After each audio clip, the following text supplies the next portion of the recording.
In this module, we're going to cover the important, largely facial eruptions of acne, rosacea, and perioral dermatitis. Acne will probably need no introduction, as it's an exceedingly common condition. However, it's defined as an inflammatory condition of the pilosebaceous unit, characterized by the presence of non-inflammatory lesions, these being blackheads and whiteheads, and inflammatory lesions, papules, pustules, and cysts. Acne, of course, can be complicated by the consequences of inflammation, that is scarring and changes in the pigmentation, particularly in those with dark skin types, post-inflammatory hyperpigmentation. And of course, it has a characteristic distribution affecting the face, chest, and back. People with acne tend to have greasy skin, but more about that in a moment. Here are some of the features of acne that are commonly seen on the face. So we can see there are whiteheads, there are blackheads, and also pustules, all the features of acne. Closed comedones or whiteheads are sometimes quite difficult to appreciate and are sometimes seen more easily if the skin is stretched. But in this photograph here, whiteheads can be seen quite clearly as small domed white lesions scattered over the acne-affected area. Here's someone who's got the mixture of both non-inflammatory lesions, so one or two blackheads can be seen scattered around, but also there are papules, pustules, and nodules. So a constellation of both non-inflammatory and inflammatory lesions in the typical distribution over the face and neck. Here we can see active acne on the chest. So there are nodules, cysts, and pustules, and quite clearly a scarring can be seen as a consequence of previous inflammatory lesions. So you can see the lesions of acne, particularly on the neck, but markedly over the anterior chest, and very often there are lesions on the back as well. This photograph shows somebody who's got cystic lesions, particularly over the forehead and temple. And these are quite large, fluctuant lesions associated with more typical acne elsewhere. And here's back acne. So there are papules, pustules, and cysts from the neck downwards. So in more severe acne, the lesions often extend further down the back, almost to the waist. Inflammatory acne in people with skin of colour, the acute lesions may be less evident, as erythema and redness is often disguised by the darker skin type. But one of the problems that we do see is that inflammatory lesions are often complicated then by post-inflammatory hyperpigmentation, and we'll see dark lesions at the sites of old inflammatory lesions in this image here. So what is the natural history and epidemiology of acne? Well, some degree of acne will occur in 95% of boys and 85% of girls. And up to 20% of teenagers with acne will seek help from their doctor. Acne often starts earlier in girls, so comedones are not uncommon at the age of 9, and often the first sign of the onset of puberty is the development of whiteheads and blackheads. Inflammatory acne tends to peak at the age of 14 to 17 in girls, 16 to 19 in boys. We're seeing more persistent and late onset acne, so this is becoming more common. So in real terms it's becoming more common, but also I think people are more likely to seek a treatment because they want to eventually get rid of it. So 1% of men, 5% of women are seeking help with acne even into their 40s. So what causes acne? Well, acne is due to 4 distinct parameters. Sebum excretion. So at puberty we start to produce sebum, and the severity of acne is almost directly proportional to the sebum excretion rate. So acne has got a lot to do with the production of sebum. Acne is also due to obliteration of the pilosebaceous duct by altered conification. So abnormal keratin develops in the outlet of the pilosebaceous duct, and that's part and parcel of the etiology of acne. Alteration in the oxygen tension in the pilosebaceous unit allows the overgrowth of a bacterium called Cutibacterium acnes, and this also is involved in the etiology of acne. Finally, there is mediation of inflammation by a number of inflammatory mediators, such as free fatty acids and cytokines. So these four aspects are important in the development of acne. So we've stated that sebum excretion rate is one of the most important aspects etiologically in acne. And sebum excretion rate is dependent on androgens. And androgens are produced both by men and women, in men from the testes, in women from the ovarian and adrenal gland. And testosterone and dihydrotestosterone are the important androgenic hormones. So what happens with sebum excretion rate at puberty? Well, pre-pubertally, there's a relatively small amount of sebum excretion.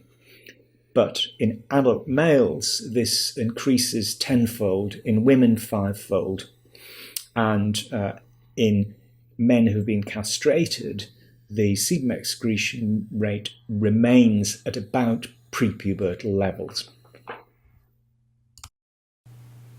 Acne severity is almost directly proportional to sebum excretion rate.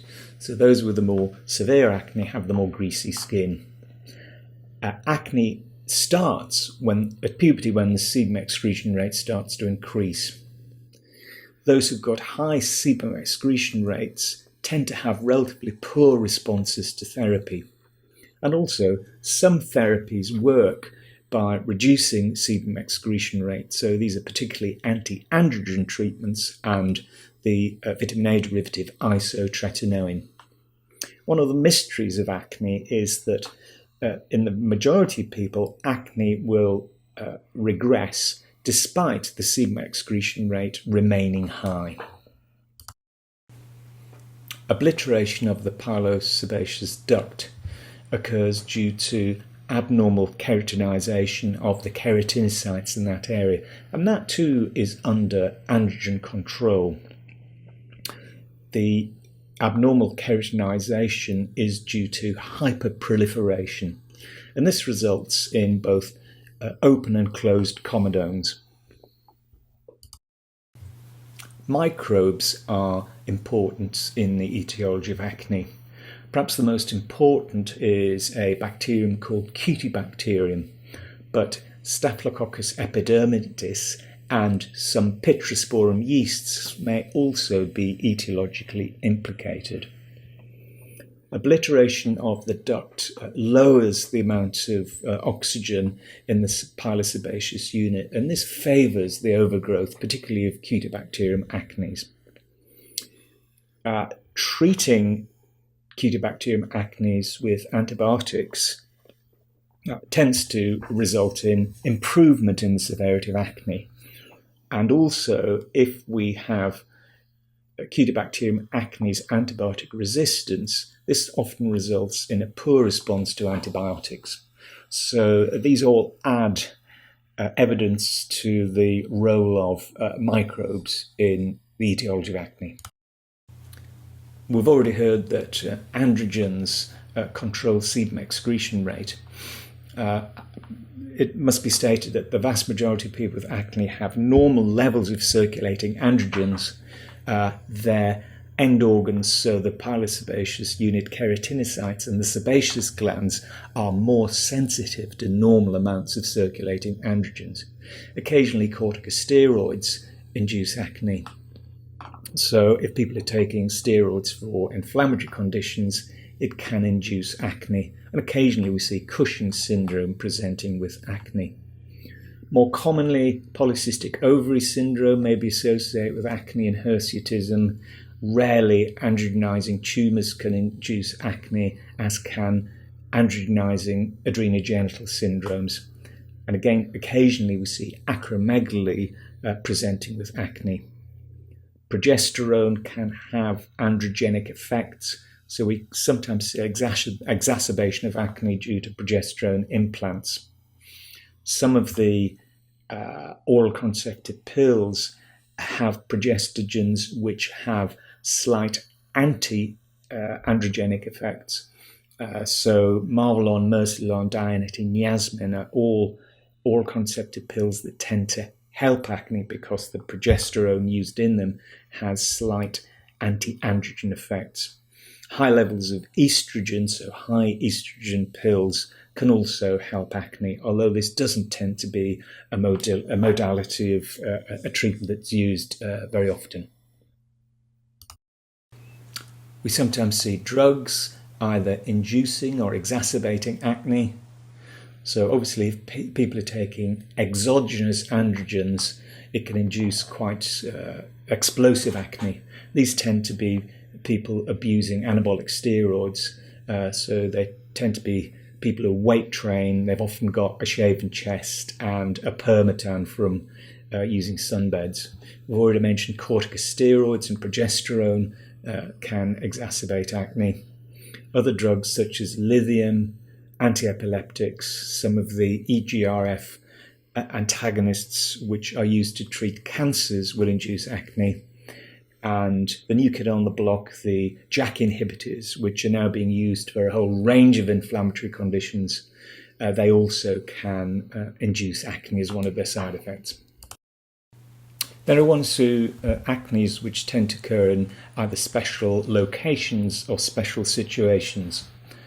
So we can see acne induced by the external application of oils onto the skin. So these tend to occur in engineers who are getting oil from coolants and cutting oils. And we can see acne in unusual areas such as on the wrists. We sometimes see acne on the forehead due to the use of greasy hair pomades, particularly in people with African or Afro-Caribbean hair. We can see acne occasionally induced by occupational exposure to chlorinated products. So this is called chloracne. So we can see it with people who are making PVC and also from industrial exposure to dioxins. They tend to produce quite florid comedonal acne. Another type of special acne is called excoriated acne. And this tends to occur often in people of an anxious disposition who tend to pick and scratch their skin. So a lot of the acne lesions are actually gone. What we see are excoriations at the sites of acne. Finally, there's a type of acne which is called acne maiorca. This tends to occur when individuals have used a greasy sunscreen. So they've been away on a sunny holiday, they've been using rather greasy sunscreens or oily sunscreens, and the oils themselves will produce a type of oil acne. So this is the arm of an engineer who'd been using metalworking equipment, and the coolant oil that had been used to cool the metal object that he was working on was in continuous contact with his skin, and he's got acne on his arm. So it's called oil acne. Acne can have quite a profound effect on the psyche and mood. So it's very common for teenagers with even mild acne to become very anxious and depressed as a consequence of it. Occasionally, severe acne is enough to produce either suicidal ideation or occasionally successful suicide. So it is an important thing to cover when interviewing people with acne, try and determine how much of an effect it's having on their psyche. Finally, there's a type of acne called dysmorphophobic acne, and that's where there's an apparently disproportionate effect on the psyche from relatively mild acne. It's an important aspect of acne management to discuss the effect of the acne on the psyche. So on the left panel you can see a baby with papules and inflammatory lesions and also comedones on the cheek, and in the right hand panel again you can see a 3-year-old who's got acne again on his cheeks. Although acne is largely a disease of adolescence and early adulthood, we sometimes see acne in children. This is called juvenile or infantile acne. So we see the presence of comedones and papules and pustules, even nodules and scars. And individuals, children who get infantile acne, quite commonly will get severe acne in adolescence. Rarely, infantile acne can be associated with conditions such as congenital adrenal hyperplasia. So it's always important to consider this and measure children with infantile acne, measure their circulating androgens. Obviously, we tend to treat infantile acne with topical therapies. Obviously, we have to avoid the traditional oral treatment of tetracyclines because these are contraindicated in children, and we tend to use other drugs such as macrolides. So what are the general principles of treating acne? People often ask, has diet got very much to do with it? The simple answer is very little. People who are having a large amount of dairy products may develop more troublesome acne. People eating very sugary foods, so those with a high glycemic index, they also tend to get more in the way of acne. But dietary manipulation otherwise is not a particularly useful approach in acne. Very heavy cosmetics may exacerbate acne. So ideally, they want to look for products which are sometimes labelled non-comedogenic, and not too greasy, a lighter composition. We've got to set expectations right. So the expectations are that there'll be something like a 20% improvement in the severity of acne with effective treatment after about 2 months of treatment. After about 6 months of treatment, there should be something like a 60% improvement. So it's important to make this clear, as teenagers tend to be rather impatient. We will use topical agents, oral agents, or a combination of topical and oral agents. So topical agents are likely to need to be used for about 4 years. Obviously, it's important, particularly with topical agents, to treat all of the acne-prone areas: face, chest, back, and obviously people often need help, particularly with topical treatments on the back. And if we're using an oral agent, we would always use a topical agent in addition, as the combination works better than either alone. So what topical agents do we have to treat acne? Well, we have a product called benzoyl peroxide, and this is an oxidizing agent which has antimicrobial activity, so it reduces the amount of Cutibacterium acnes. Varies in strength between 2.5 and 10%. It comes as creams, it comes as gels. We have topical retinoids. Retinoids tend to help unblock the obliterated pilosebaceous unit. So we've got tretinoin and adapalene. There are 2 topical retinoids. We've got topical antibiotics, erythromycin and clindamycin. Again, they tend to reduce the colonization with Cutibacterium acnes. We've got a product called azelaic acid, which has both anti-inflammatory and parasebaceous unit unblocking activity. Very often we will use combination rather than single agents. So, for example, there are products which contain a retinoid plus benzoyl peroxide, products which contain an antibiotic plus a retinoid, or an antibiotic plus benzoyl peroxide. Now, with all products, particularly benzoyl peroxide and retinoids, if they're started twice daily straight off, they tend to irritate. So it's important to explain to people, start off maybe using twice a week at night time, and then every week build up twice a week, 3 times a week, 4 times a week, because that way you're likely to get better compliance and better tolerance. The other option is to use the products for short contact. So put it on in the evening for 2 hours and take it off, and then gradually extend the period of application. We have a number of oral agents for treating acne. It's important that if you're using an oral agent, use a topical agent as well, but it's important not to combine an oral antibiotic with a topical antibiotic, because there's only so much that you can flog a horse. So if you're using an oral antibiotic, it's sensible to combine that with a retinoid.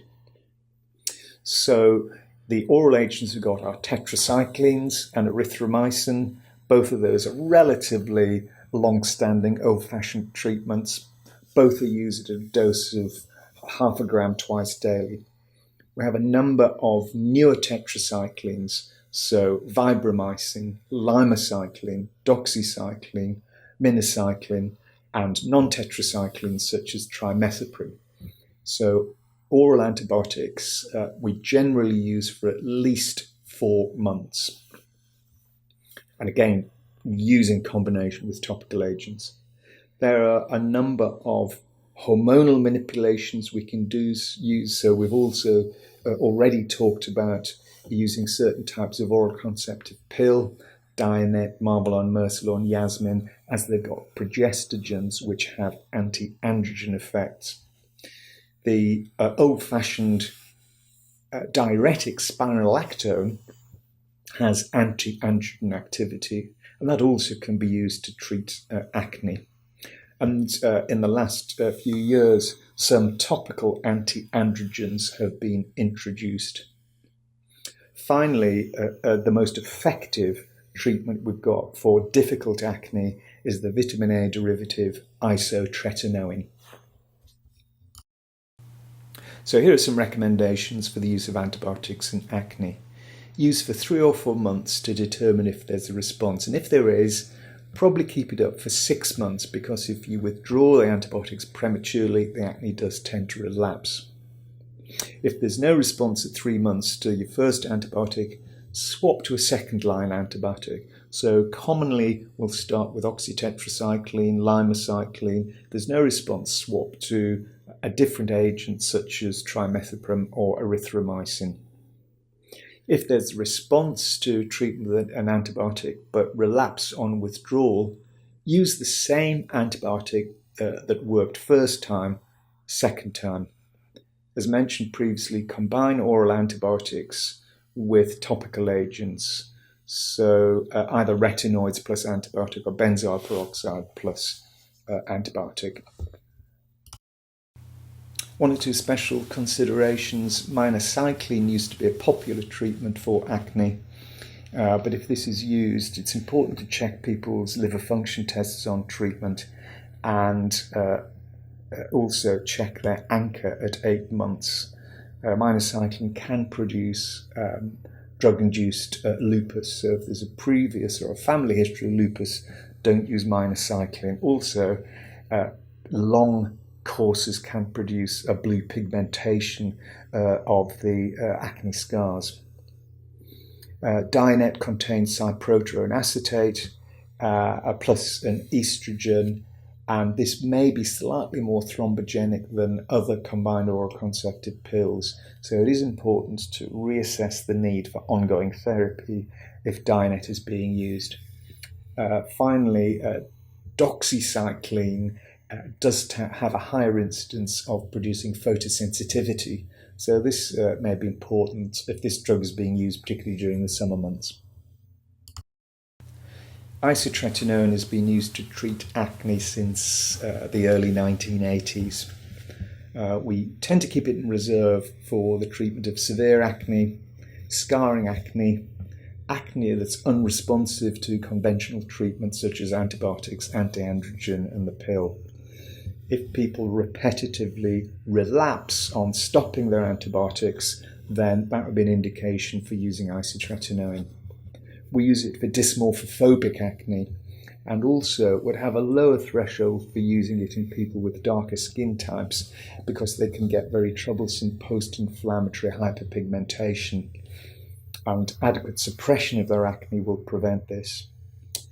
We tend to use it in mature acne, often at quite low doses. So why is isotretinoin so effective? It's because it's got a triple action. It significantly, rapidly reduces sebum excretion rate, it unblocks the follicles, and it also has anti-inflammatory effects. How do we use isotretinoin? Well, we tend to use 0.5 to 1 milligram per kilogram body weight for 20 weeks, and almost everybody will respond to this approach, particularly those with facial acne. The face often responds more quickly than do the back and chest. After a clearance course of isotretinoin, 40% of people often need no further treatment because their acne has gone into remission. 40% of people may respond to topical and oral agents when they hadn't done so prior to the first course of isotretinoin. 20% of people will seek a second course. So in a proportion of people, isotretinoin can produce remission of acne. So in this graph you can see the effect of isotretinoin on sebum excretion rate. Rapidly by week 4, there's something like an 80% reduction in sebum excretion rate. Higher doses tend to produce a marginally greater benefit. The sebum excretion rate remains diminished whilst on therapy, but then it will return back towards normal levels after the course of therapy is discontinued. But very often acne does remain in remission. So here's some before and after photographs. In the left panel, a lad who's got troublesome acne, which is scarring, which has failed to respond to 2 antibiotics plus topical therapy. And there you can see suppression of his acne after a 4-month course of isotretinoin. Obviously, he has got some scarring from previous acne. So if people have got scarring acne, we need to get a move on and get people started on isotretinoin before the scarring gets out of hand. Again, here's some before and afters. So here's a girl who's got very troublesome, disfiguring chin acne, and there you can see completely resolved acne with really no scarring whatsoever after 4 months of isotretinoin. So it really is a remarkable drug. But like any effective drug, it does have its downsides, side effects. The most important is that it is teratogenic in women. So it's essential that any woman who has isotretinoin does not get pregnant. So she's not pregnant as the drug is started, get pregnant during the course of the treatment or for 6 weeks after her last tablet. So the recommendations are that a woman must be celibate before, during and after for 6 weeks, or she must be on 2 forms of contraception for at least 6 weeks prior to starting the medication, during the course of treatment and for 6 weeks afterwards. The drug can occasionally produce hypertriglyceridemia and aberrations of liver function tests. So we check liver function tests and lipids prior to starting, and once they're up to their terminal dose of a milligram per kilogram a day. Mucocutaneous side effects are very common: dry lips, dry eyes, nosebleeds, eczema on the back of the hands, occasionally impetigo. The drug can produce sore joints and sore muscles, can produce inflammation around the nail folds. We have to be careful in people with very inflamed acne, as the retinoids can produce what's called a retinoid introduction flare. So if people have got very inflamed acne, we start at very low doses, 0.1 of a milligram per kilogram a day, and then escalate the dose slowly to prevent retinoid introduction flares. And this is somebody who's developed an acute retinoid-induced paronychia, inflammation around the nail folds. There's considerable controversy about the role of isotretinoin in mood changes.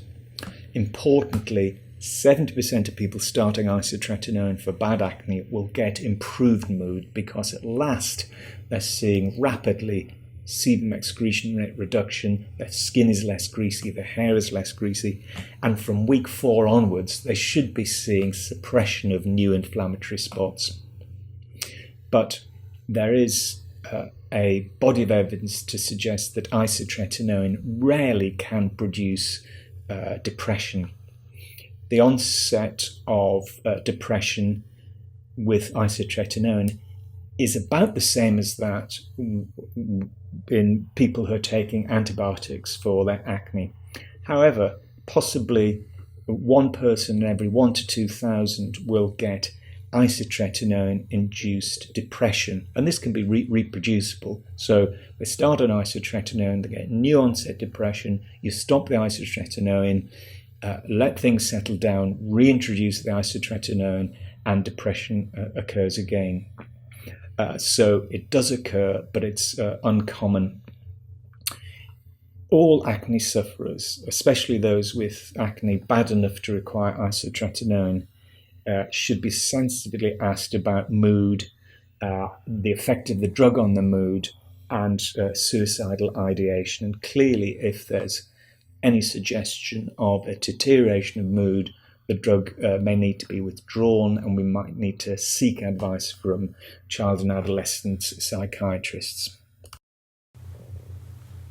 Acne scarring can be a problem, and it's much better to try and prevent this than treat scarring. So if anybody's got early scarring acne, that may well be an indication to move from combined topical antibiotic treatment onto isotretinoin. However, scars can be managed, so superficial scars can be managed by peels. Dermabrasion may be more useful for deeper scars, and again, with extensive scarring, CO2 lasers can be used to resurface the skin. It's not uncommon to get epidermal cysts after inflammatory acne on the face, and really the only way to deal with these is to excise them.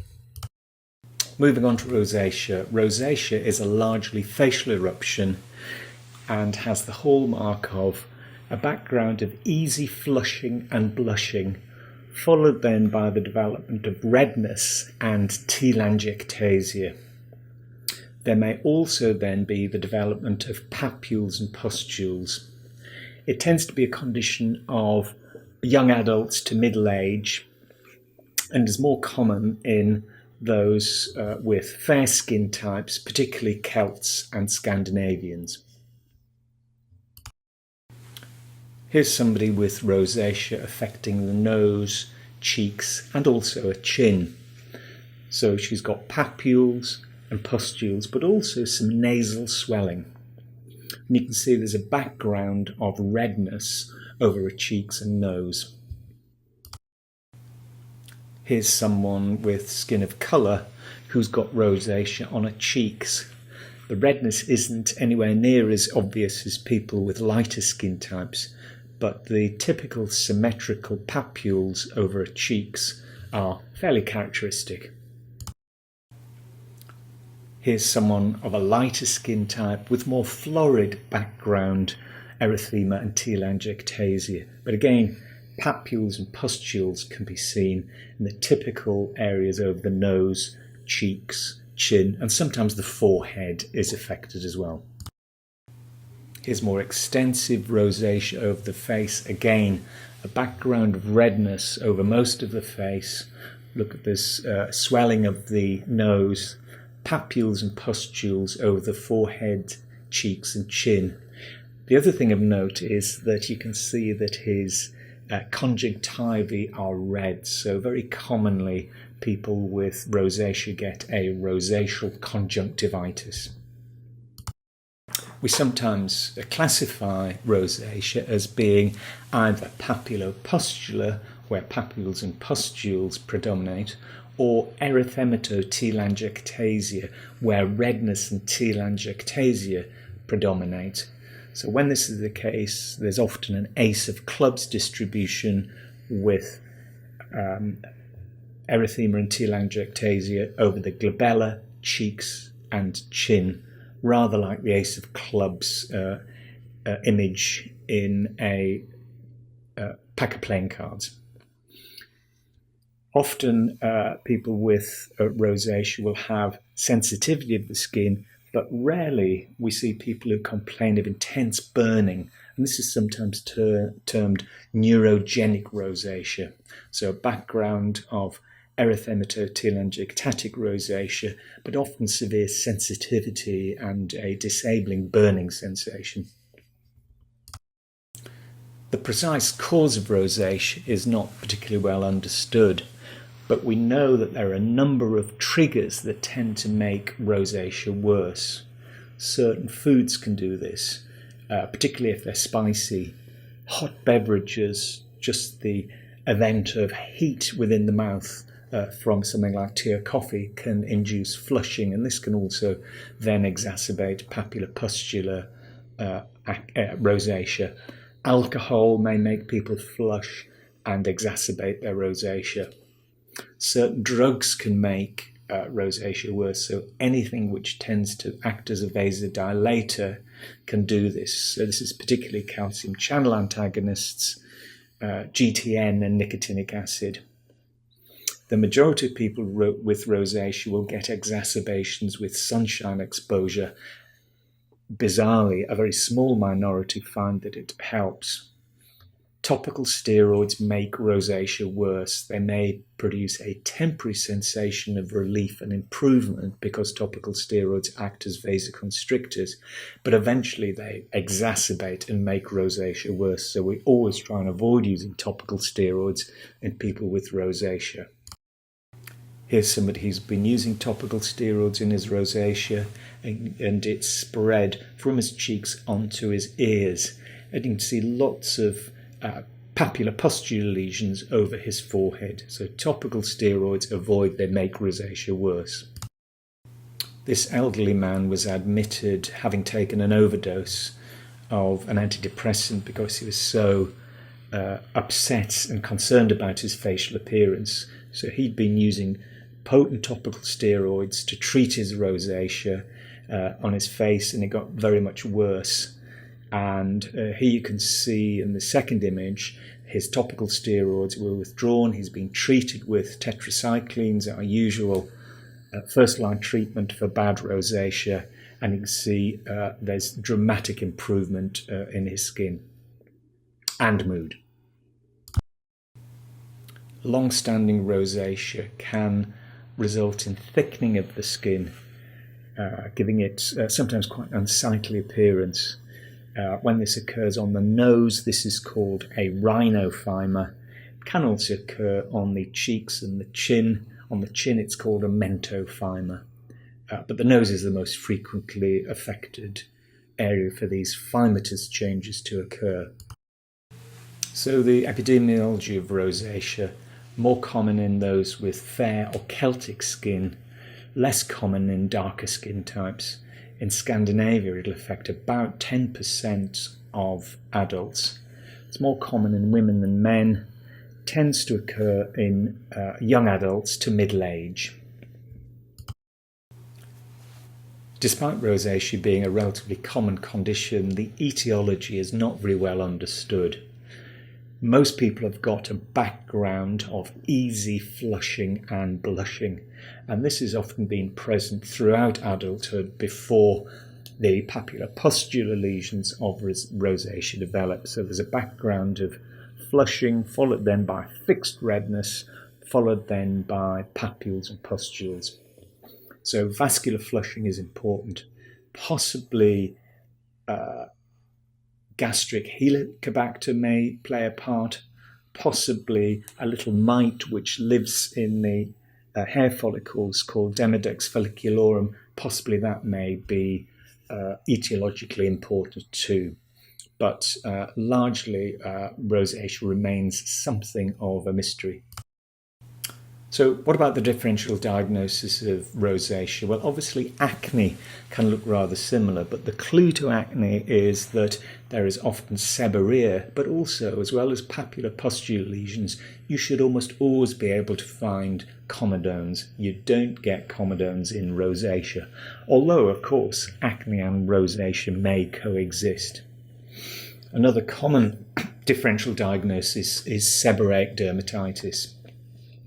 Seborrheic dermatitis doesn't tend to be pustular and tends to occur in a very typical distribution in the brows, around the nasolabial folds, spreading onto the cheeks, maybe in the ears, behind the ears and in the scalp.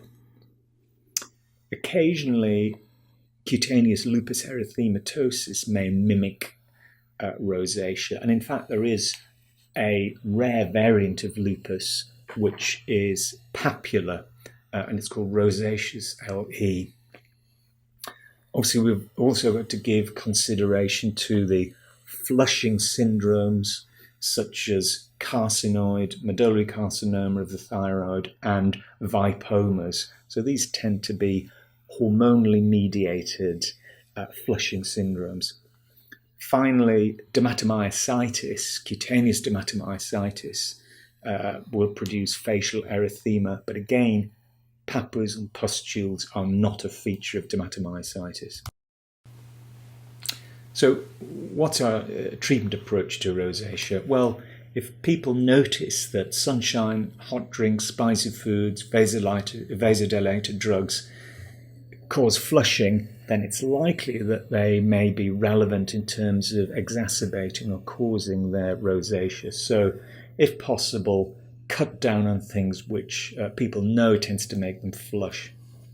We try and use bland topical products as soap substitutes and moisturizers. Never ever use anything stronger than hydrocortisone on the face in people with rosacea. It's important to explain to patients that it's quite easy to suppress the papules and pustules and the swelling that we see in rosacea, but redness and flushing are more difficult to suppress. There's no cure for rosacea, so we need to explain to people that they may need intermittent long-term treatment when the symptoms are problematic.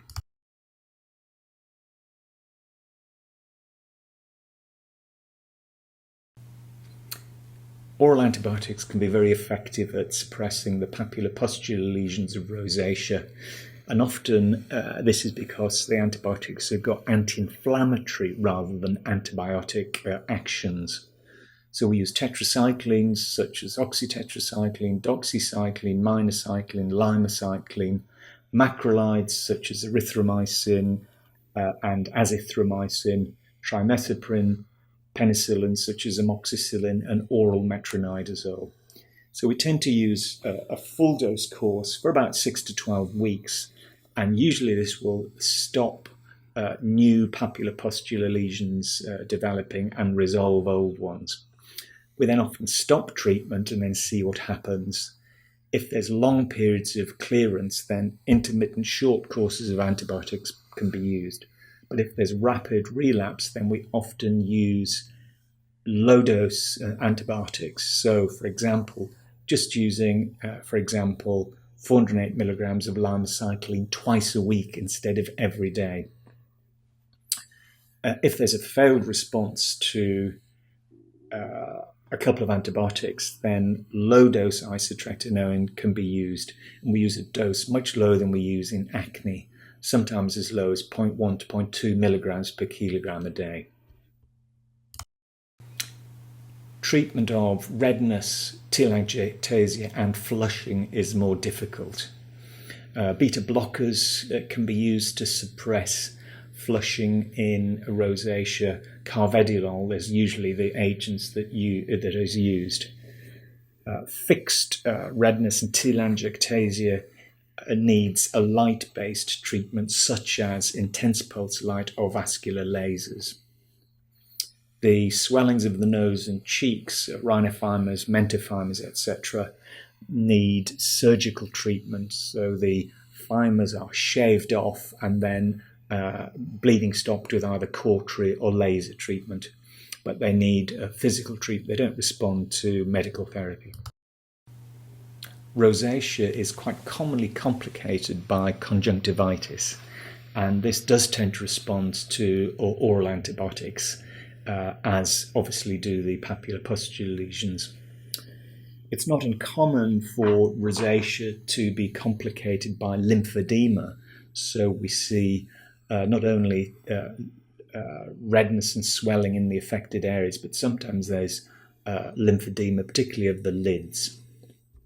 The thymus, of course, we've already talked about. So here's somebody who's got quite florid rosacea, but he's got quite marked edema over his forehead and cheeks. And this is somebody who's had long-standing rosacea. Papulopustular lesions are fairly well suppressed, but you can see he's got erythema over his lids and swelling of his lids. And this is sometimes called Morbihan's disease. Lastly, I'm going to talk about a condition called perioral dermatitis. So this is a perioral papular eruption which tends to spare the immediate perifamilian skin. So it often starts in the nasolabial folds, spreads around the mouth, but bizarrely the 3 or 4 millimeters of skin immediately around the vermilion of the lip are always spared. It may be associated with periocular lesions. So if you look at the outer canthus of this lady, you can see the 1 or 2 small papular lesions there. Now, although dermatitis is usually synonymous with eczema, this is not any old perioral eczema. So it's not atopic eczema around the mouth, it's not a contact eczema around the mouth. Perioral dermatitis specifically is a papular rosacea-like eruption. So it tends to occur more commonly in young females. Men can, however, develop it. Often there's a history of inadvertent or advertent application of topical steroids. So this may be topical steroid creams, or there may be inadvertent application of steroids onto the skin from things like inhalers and nasal steroid sprays. Perioral dermatitis tends to occur slightly more commonly in pregnancy. So here you can see perioral dermatitis in a slightly older woman. Again, lesions around the nose, around the nasolabial folds, spreading around the muzzle area, but this peculiar perivermilion sparing. So we do occasionally see perioral dermatitis in children. Again, look at the papular component morphology of the eruption. Look at the way it spreads from around the nose, around the nasolabial folds onto the chin, but sparing the perivermilion area. In this instance, the trigger was a steroid which was being used through a mask ventilator. So he'd got asthma and he was having nebulized steroids, and the steroids were getting onto his skin to produce perioral dermatitis. And then you can also see perioral dermatitis in a man, not as extensive, but again, there's that bizarre sparing of the perivermilion skin. So in perioral dermatitis, we often see periocular lesions as well, though occasionally the periocular lesions are present without there being any lesions on the chin. Again, papular lesions around the outer canthus of the eye. In both of these instances, they were caused by using nasal steroid inhaler sprays, which were contaminating the periocular skin. Perioral dermatitis can be very easy to diagnose, and it's very gratifying to treat. So how do we do this? Well, we wean people off their topical steroids. So we don't tend to cold turkey stop them. We will wean the potency down or wean the frequency of application down, because when they stop the topical steroids, they often get a rebound. We suggest they use minimal cosmetics, and then we treat them with either tetracyclines or erythromycin orally for 2 or 3 months. Topical therapy is often not tolerated, but perioral dermatitis may respond to metronidazole, ivermectin, or erythromycin. If perioral dermatitis is caused by steroids, then by withdrawing the steroids and make certain they don't use them again, then it usually stays in remission. Not all cases are topical steroids implicated, and when they're not, often it tends to be an intermittently recurring condition, so it's going to be treated intermittently as well.